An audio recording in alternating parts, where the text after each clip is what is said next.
রাসূলুল্লাহ বলছেন একটা ঘরে যদি কন্যা সন্তান পয়দা হয় সেখানে রহমতের ফেরেশতা নাজিল হয়ে যায়।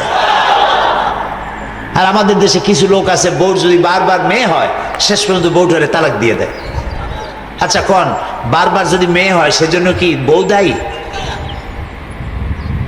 এটা আল্লাহর ইচ্ছা। এই কোরআন শরীফে আল্লাহ বলছেন আমি কাউকে পুত্র দেই, কাউকে কন্যা দেই, কাউকে কন্যাও দেই, পুত্রও দেই, কাউকে কিছুই দেই না। ক্ষমতা কার? জোরে বলেন। আল্লাহ তাআলার ক্ষমতা। ওরা মেয়েগুলিকে মেরে ফেলে দিত।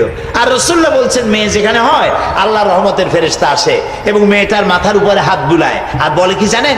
আবু দাউদ শরীফের হাদিস, রাসূলুল্লাহ বলছেন ফেরেশতা বলতে থাকে এটি একটি ছোট্ট মেয়ে, এই মেয়েটিকে যে আদর করবে, যত্ন করবে, স্নেহ করবে, দিন শিখাবে, ঈমান শিখাবে এবং বয়স প্রাপ্ত হলে সৎপাত্রস্থ করবে, এই মেয়েটিকে এ ধরনের সাহায্য যারাই করবে আল্লাহর সাহায্য তার প্রতি কিয়ামত পর্যন্ত অব্যাহত থাকবে। ছেলের ব্যাপারে এরকম কোনো হাদিস নেই। ছেলের ব্যাপারে এরকম কোনো হাদিস নেই।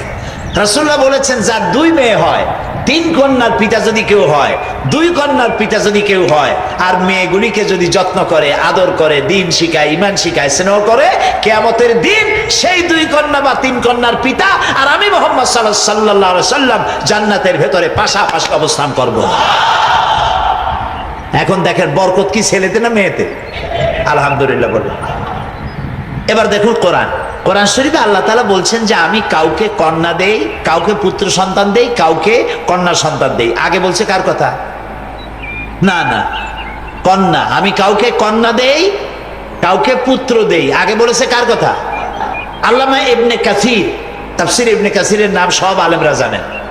তাফসীর ইবনে কাসির, আল্লামা ইবনে কাসির এই আয়াতের তাফসীর করতে গিয়ে লিখেছেন যেই দম্পতির, যেই স্বামী স্ত্রীর প্রথম সন্তান হয় কন্যা, সেই দম্পতি বেশি বরকতপূর্ণ। কারণ আল্লাহ পুত্র দিয়ে শুরু করেন না, আল্লাহ শুরু করছেন কি দিয়া? কন্যা দিয়া।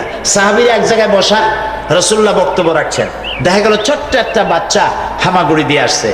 ওই ছেলেটার বাচ্চা, যে ছেলেটার বাপ, যে ছেলেটারে উঠাইয়া চুমা দিয়া কোলের মধ্যে বসাইছে। একটু পরে আরেকটা ছোট্ট মেয়ে কষ্ট করে হেঁটে হেঁটে একবার পরে ওঠে এরকম করে করে আসছে। ওই লোকটা তারে হাত দিয়ে ধরিয়া সামনে বসাই দিল। রাসূলুল্লাহ জিজ্ঞেস করলেন, রাসূলুল্লাহ বক্তব্য রাখছেন কিন্তু এই দৃশ্য তার চোখ এড়ায় নাই, রহমতের নবী।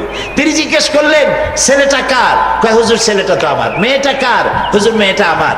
আচ্ছা তুমি ছেলেটার সাথে যে ব্যবহার করলে আর মেয়েটার সাথে যে ব্যবহার করলে এটা কি উচিত হয়েছে? তুমি তো পিতা, তোমার তো সমান ব্যবহার করা উচিত ছিল। ছেলেটারে নিয়ে কোলে নিয়ে যেমন চুমা দিছ, মেয়েটাকেও কোলে নিয়ে চুমা দিয়ে বসানো উচিত ছিল কোলের মধ্যে।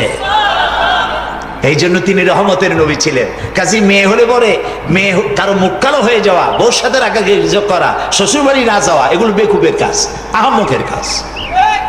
ইসলাম এসে নারীর মর্যাদা দিল।